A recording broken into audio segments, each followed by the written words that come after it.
जैसा कि हम लोग पढ़ रहे हैं, रीजनिंग पढ़ रहे हैं। रीजनिंग में आज हम श्रृंखला के बारे में पढ़ेंगे।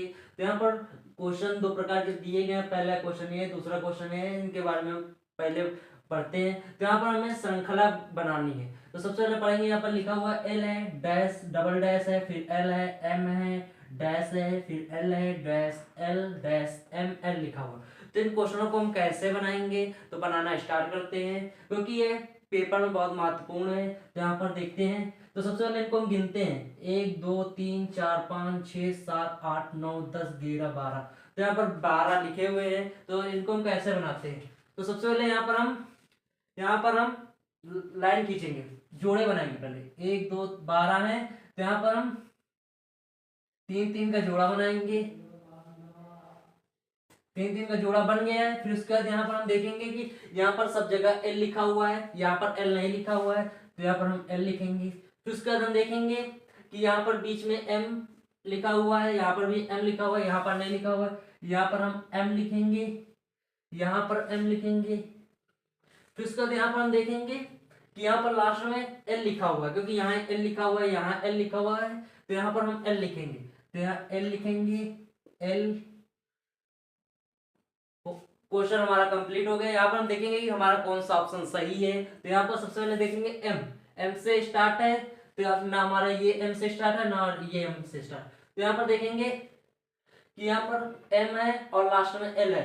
तो यहाँ पर एल है, लेकिन यहाँ पर डबल एल है, लेकिन यहाँ पर डबल एल नहीं दिया गया है, तो ये भी हमारा गलत है। तो हमारा ए ऑप्शन सही है।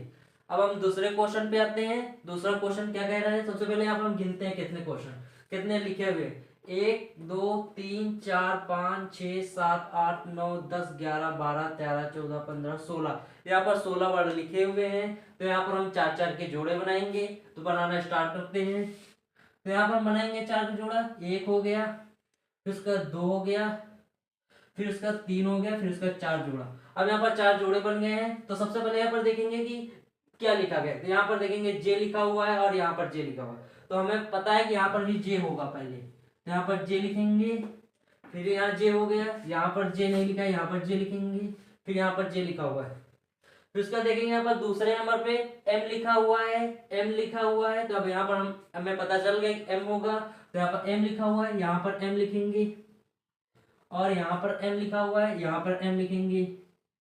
फिर उसका देखेंगे यहाँ पर फिर पी लिखा हुआ है, पी लिखा हुआ है। अब पता है कि पी नहीं लिखा हुआ है, तो हम यहाँ पर पी लिखेंगे, यहाँ पर पी लिखेंगे, और यहाँ पर पी लिखेंगे। फिर उसका देखेंगे यहाँ पर लास्ट में क्या लिखा हुआ है, लास्ट में एक्स लिखा हुआ है, एक्स लिखा हुआ है, यहाँ पर नहीं लिखा है, तो यहाँ पर हम एक्स लिखेंगे।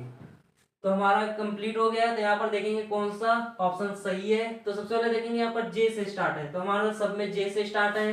फिर उसके बाद क्या देखेंगे, फिर दूसरे नंबर पर पी है, तो यहाँ पर पी नहीं दिया गया है, फिर इसमें पी दिया गया है, तो इसमें पी नहीं दिया गया, पहला ऑप्शन गलत हो गया। फिर उसके बाद देखेंगे कि एम तीसरे में दिया गया है, तो यहाँ पर देखेंगे यहाँ पर भी एम दिया गया है, यहाँ पर नहीं दिया गया है, ये गलत हो गया। यहाँ पर दिया गया है और यहाँ पर बी और सी ऑप्शन में दिया गया है। फिर उसके आगे हम देखेंगे फिर जे दिया गया है, तो यहाँ पर देखेंगे यहाँ पर जे दिया गया है और यहाँ पर एक्स दिया गया है, तो ये हमारा सी ऑप्शन गलत हो जाएगा, जो कि बी ऑप्शन सही हो गया है। तो आज के लिए बस इतना ही है। आप लोगों को क्वेश्चन कैसे लगे कमेंट बॉक्स में जरूर कमेंट करना। धन्यवाद।